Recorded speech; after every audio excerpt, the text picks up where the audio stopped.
Welcome to this presentation. My name is Daniel Richter from the Technical Department at CAME Americas. And today we're going to present the control board ZLX24M. That is a control board that manage operators for swing gates. And for this kind of operator, we have with this kind of boards, we have the family that is there's two versions basically, ZLX24M and a ZLX24S. The difference between the two is that the M is smaller. There's a few other differences. Today we're going to talk about the M version. I'm going to talk about the features and how to configure the connections, everything. And then in some other opportunity, we're going to talk about the S. But for now, I'll focus on the M version. So we're talking, first we're going to do an overview about the installation, typical installation of a swing gate operators. Obviously, first we have the operators. Sometimes it's only one, other times it's two. This board can control either one or two. And there's a control board with a box. The remote controls, optionally, although it's common to the client to want like a remote control. Selector also is optional. It's like a button so you can open or close the gates. That's optional. Warning lights. It can blink while it's moving or while it's open. Just a warning to give a warning. Photocells are very recommended. We recommend two pairs, one in the outside of the property and one inside to protect so there's no, when there's a car, the gates doesn't close. Usually a function junction box is where all the pipes from where the pipes for the wiring all join and they can go to the control box. Physical stops. We recommend all gates to have a physical stop for closing and opening. It's not always done, but we recommend it. Courtesy light, also is optional lights to illuminate the pathway.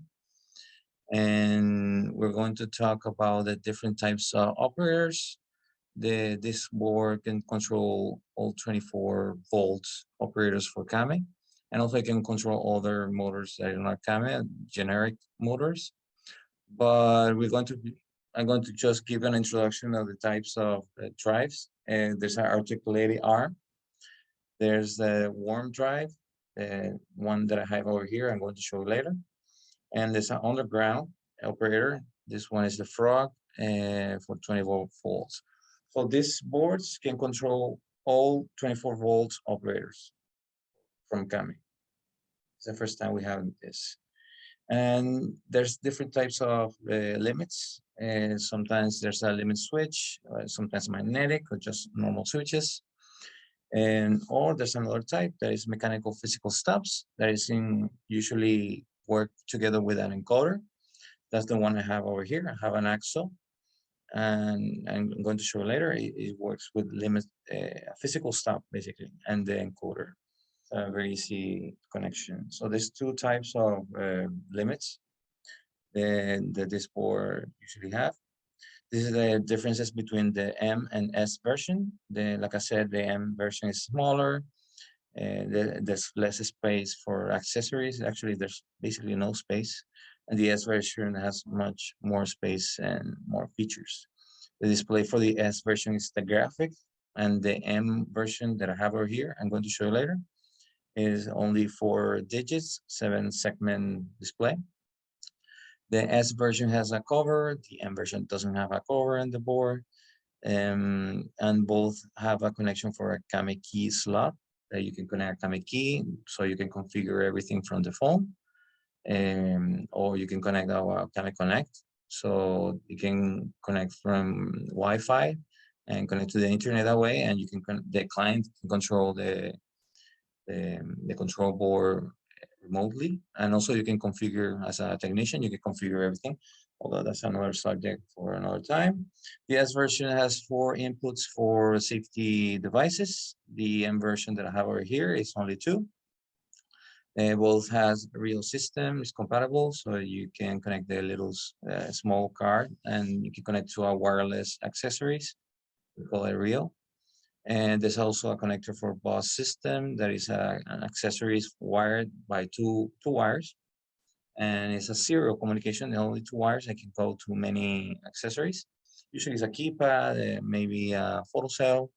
So both have the connection. And the S version has a clock that can work with a timer. So you can set it up to open or close at set times, and you can put different timers. So, but the M version that I have here doesn't have that. Both have adaptive torque. Basically, it's a fluid motion and basically intelligent way to control the motor. It used to be full speed, slow speed, and stop. This time is now very fluid motion, and it calculates how much voltage to put to the motor, to send them to the motor. Both have virtual encoder. Basically, it's a way to simulate an encoder. So even if it doesn't have an encoder, maybe it's broken, or you want to use an operator that doesn't have an encoder. So that way it's going to learn, and basically the encoder is basically to know where the gate is. And with this virtual encoder, it can simulate that by timing and other features inside that it can, with a calibration, it can know where the gate is virtually. Motor setup is very easy. There are many options. And the S version has the B1 and B2 output. It's basically a relay that you can control with a remote control or pulses. It's basically an accessory, so you can put maybe a light, so the person can control a light with a remote control. Maybe press one, turn it on, and press again and turn it off. Or maybe send a pulse. You press the remote control, and it's going to send a pulse with the relay. Maybe open some other gate, or the options are very wide. But the M version that I have right here doesn't have that connector, so you have to judge between those two. In some other occasion, I'm going to talk about, we'll do a presentation about the S version, but right now with the M, I'm going to focus on the M version. This is the technical data. Basically, you can review it if you want. We have two models, obviously, for 230 volts and 120. I have the 120 here. The other difference is basically is the transformer, because internally it works with 26 volts. But yes, and we're going to review the parts from the board, and the line fuse is over here and the number one, and it's close to the line power supply technical plug. Basically, it's where you connect the mains, 120 volts in this case. Technical terminal for control devices. Control devices, that connector basically is to send commands. You can send commands with the, basically sending a pulse between the two, and maybe a 3, there's a 4, there's a 7, depends on what you want to do to send a pulse. The most common one is 2 and 3. 2 is a common, and you can send a pulse between 2 and 3 and send an open command, for example.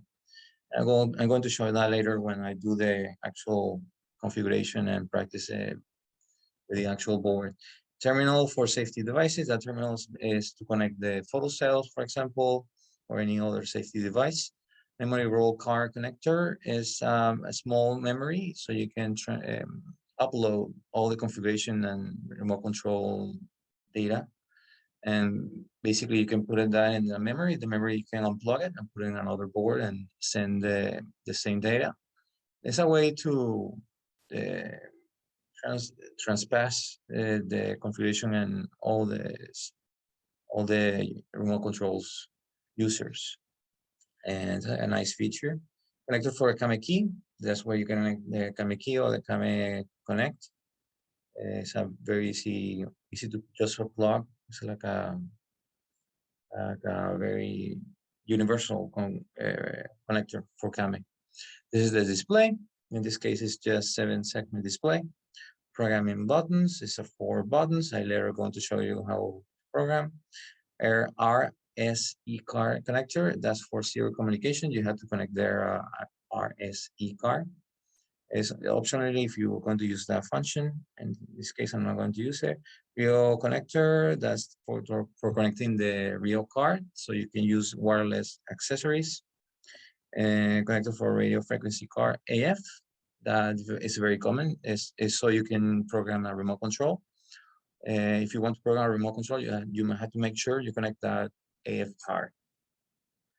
Earth connection for safety. Obviously, you have to use that terminal CRP connection. And that connector is to connect different devices, camera devices between different boards. For example, you can connect different boards, or you can connect a camera connect. It's basically accessories or external way to connect. And you have to put the RSE card also if you want to use that connector. Terminal for connecting an antenna, optionally, so you can increase the range of the remote control. Terminal for the bus devices, that's the CNX bus I talked about, CAME. That CAME has a way to connect different devices with 2 wires. It's a serial communication. Usually it's a keypad, a photocell, a light. Terminal for limit switches, that's where you connect limit switches are encoders. It depends on the operator. And later I'm going to show them mine is an Axo, so it doesn't use this connector, but depends on the operator you use. Just follow the manual and the diagram for each operator. Terminal for gearbox, that's where you connect the actual motor. I have 3 wires connected there. I'm going to show you later. Accessories for fuse. This fuse for accessories. Basically, it's a fuse for all accessories that are connected between pins and 10 and 11. That is a power for accessories. Control board fuse. The control board itself has our own fuse. So maybe if the board doesn't turn on, you can check that fuse. Terminal for connecting the signaling devices. That's where you connect the lights, warning lights, state relays, anything you want. Terminal for power supply. That's where the power supply, actually 26 volts come in from the power supply transformer, and that's the transformer itself. So here's the introduction. Like I said, was the 4 buttons: escape, left arrow, right arrow, and enter. Later, I'm going to show you later better. I'm going to review the basic steps we usually do. So you have more understanding. Later, I'm going to actually do it. Step 1 is motor type. You have to basically tell the board what operator we're going to connect. So you have to choose which model. If for example, it's a motor that doesn't have an encoder or the encoder broke, you can choose generic.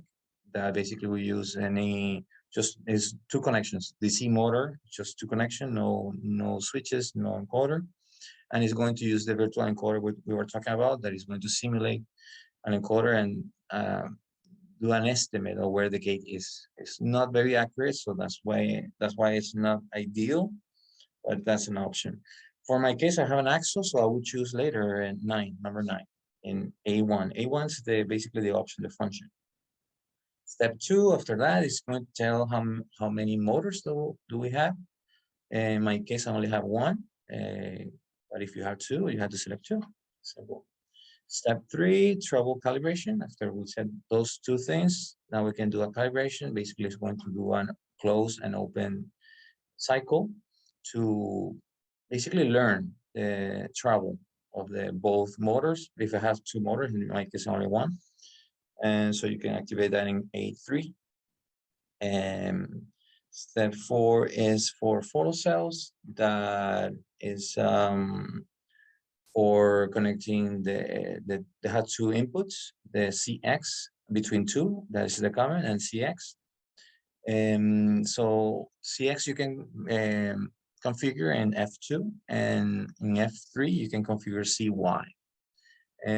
So you can connect 2 photocells doing different things, or you can use in the same. Usually they have different functions. You can set it in C1, C2, and there are other options. Usually C1, that is open during closing. That is while it's closing and a car interrupts the photocell, is going to stop the gate and open it again. We're going to simulate that later. Step 5 is add users or remote control. If the person wants remote control, you can do that in U1, and then set what you want to do with the button. Usually step by step means that it opens and you press again and it closes, and you press again and it opens. The number 2 will be sequential. That is doing a stop between the cycles. You can press one time and opens. Press again and it's going to stop in the middle. Where is it? And you press again and you can close. And depends on whatever the client wants. And other options usually is automatic closing. If the person wants the automatic closing, and that will be done in F19. You select the number of seconds you want to remain open and then close automatically. And motor test is in A2. It's basically to test the motor. If you hold the buttons, it's going to open that operator. It's very useful. And motor speed, you can set the speed of motor number 1 and motor number 2. But I think it's better to show in actual real life. So I'm going to stop the presentation and go to my camera here.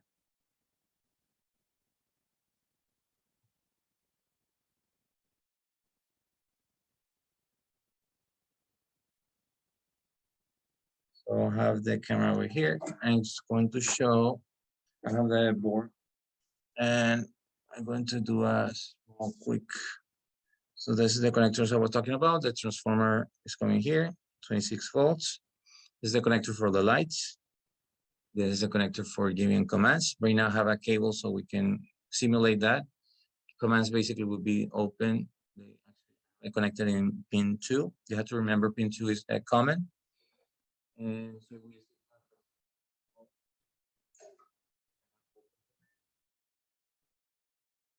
we do between 2 and 4. That will be.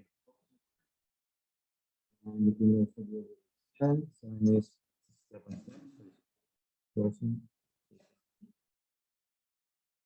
So usually this is used for putting a selector. So you can control it with wires, buttons.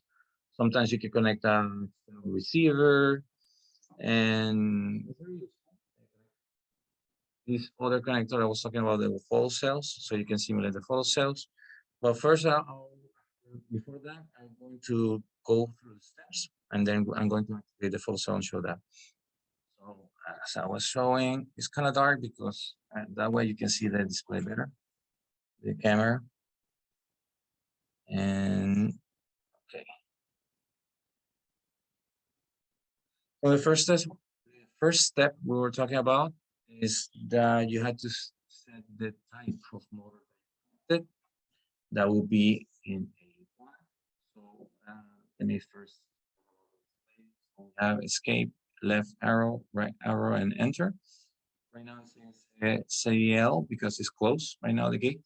Well, the gate, the operator. And press enter once, and then you can go through all the functions. And for the step 1, that is set what type of operator we have. You will press enter to go to the menu, and then go left or right, but it's closer to going to left right now. A1. So we press enter, and then we can set between, depending on what operator we have, the list I was talking about earlier. And right now I have an axle, so I'll choose 9. That's the one for axle. Press enter. Just remember to confirm with enter, because some people forget about just selecting that and just leave it and goes back by itself, or press escape and it doesn't save. So to confirm, just always press enter. So step 2 would be telling the board how many operators we have.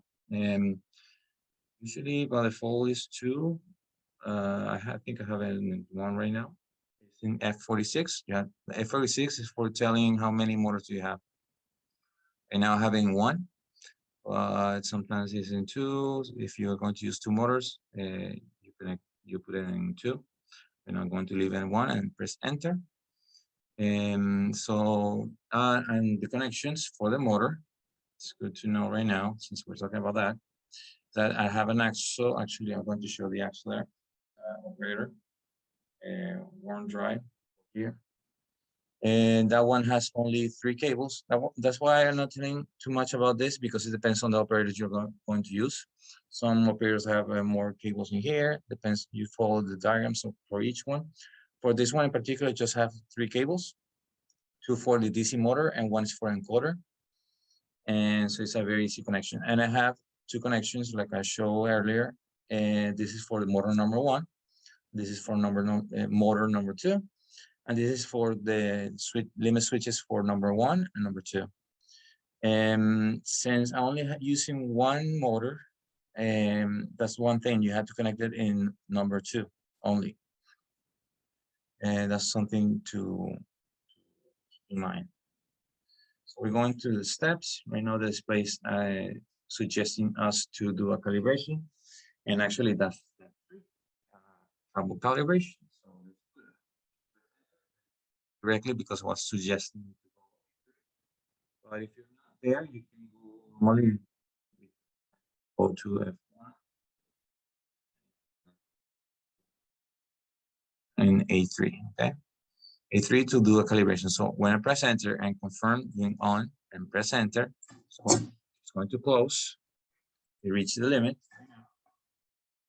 After closing, now it's opening very slowly because it's doing just a learning procedure basically. So now it's opening slowly. And if you have two operators, it's going to do that with both motors. First, it's going to close motor number 1 and then open number 1, and that way efficient. Saying open 2, and then does that animation. And it means they finished the calibration, and now basically it's ready for testing. And one way you can test is also doing commands with the buttons. When it's in normal, left arrow to open, and now it's already open.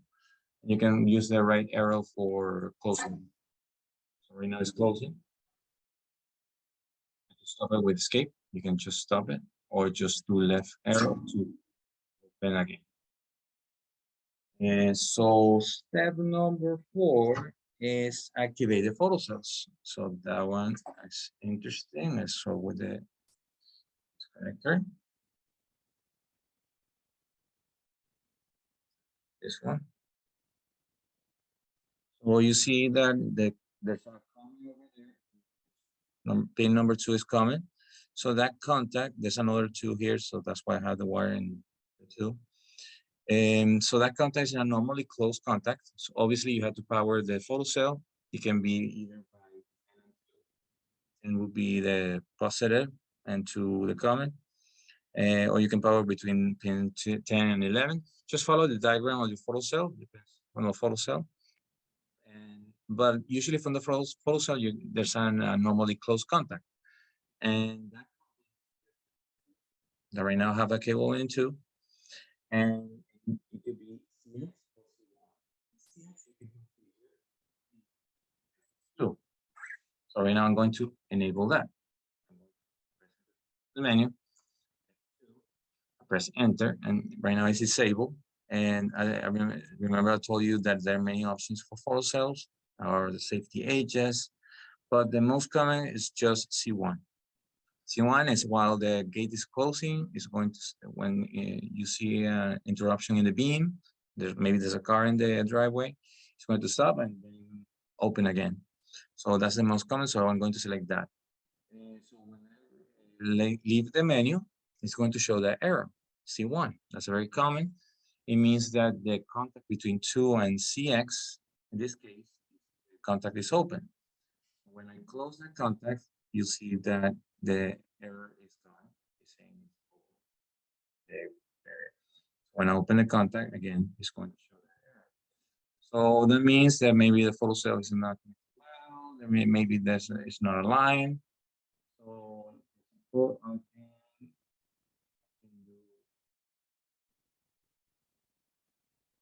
let's pretend I have a photocell there right now. Closing the gate right now, and I'm going to simulate the photocell interrupting. Nice. I don't know if you can hear.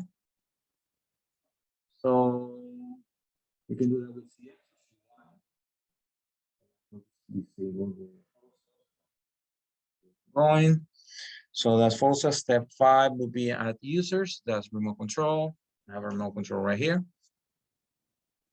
And you can first to make sure you have the AF card. I mentioned that you need the AF card connected so you can receive signals. I have it over here. It doesn't come with the board doesn't come with that. So if you're going to buy remote controls, you also have to buy the AF card. And once you have it installed, you can go to U1 to go to the menu. It's easier from the left. U1 is add users, and I press enter. Then you have an option. You can tell what you want to do with a button. And one is step by step. It's open, close, open, close. Two is also very popular, so you can press one, it's going to open, and you press again, it's going to stop. There's only open, or for partial opening, two gates is going to open. I'm going to choose one.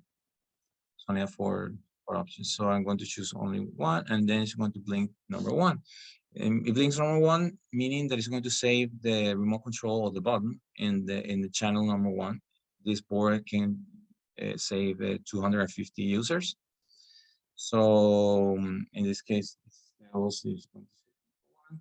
So it blinks, I'll press the button, and it's going to store it, and then it's ready to receive another signal from another button. So that one was stored in number one. And that way, if you want to basically delete one particular remote, you can write what remote goes to what channel. And that way you can remove only selected remote controls. Users in general. We also have a keypad and a key code. So that's 5 steps. So also other options very common is automatic closing. That will be in F19. Go back. That's the normal operation. It's going to say it's open. Go to the menu and I automatic closing is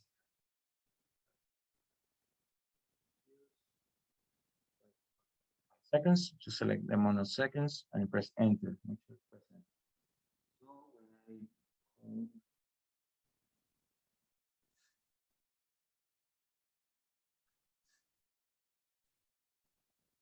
I wait.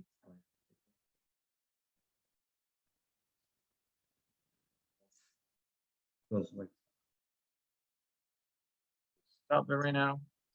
And also motor test. Motor test is very useful because sometimes you want to test, especially at the beginning, that the motor is correctly connected. That also the direction.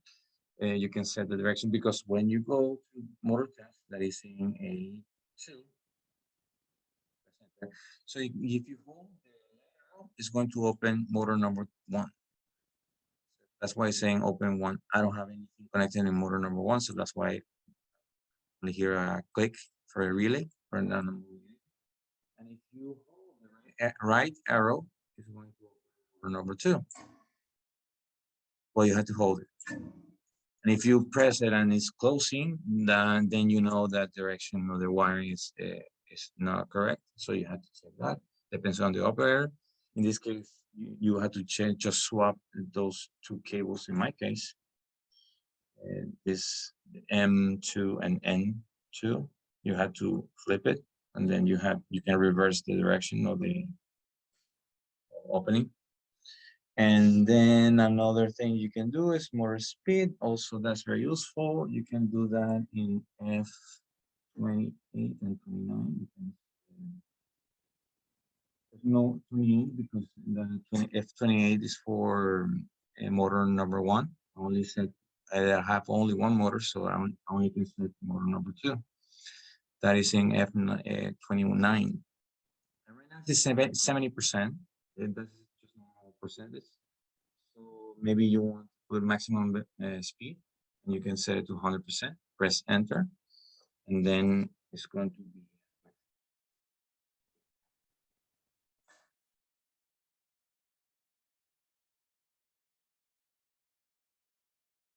If you notice, but now it's going faster.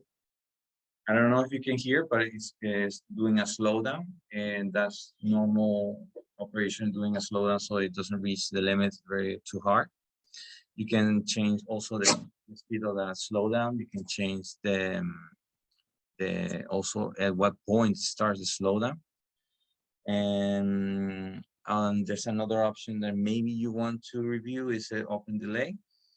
For opening delay, two operators, two gates, and one or overlaps the other one. You want the first one to open first, and then the other one, so there's space so they don't collide together. So you can set that delay in F23 and F24 of operator.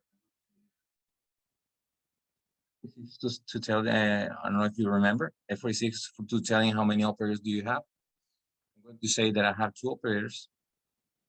So that way I can go to F23.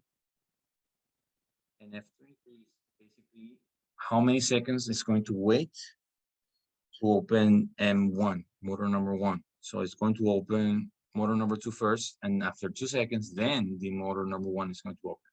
So that way, like I said, so they don't overlap together. And in F, let's say it's 2 seconds. It's going to do the same, but for delaying the closing for motor number 2.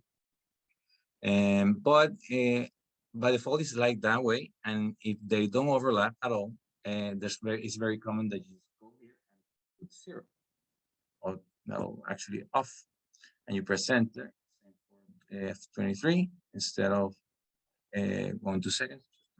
So that way, both are going to open and close at the same time. But now it's suggesting calibration because I changed the amount of motors. We're not going to do that right now. And that's it, I think. Everything, basically, the most important things. Obviously, there are many other options.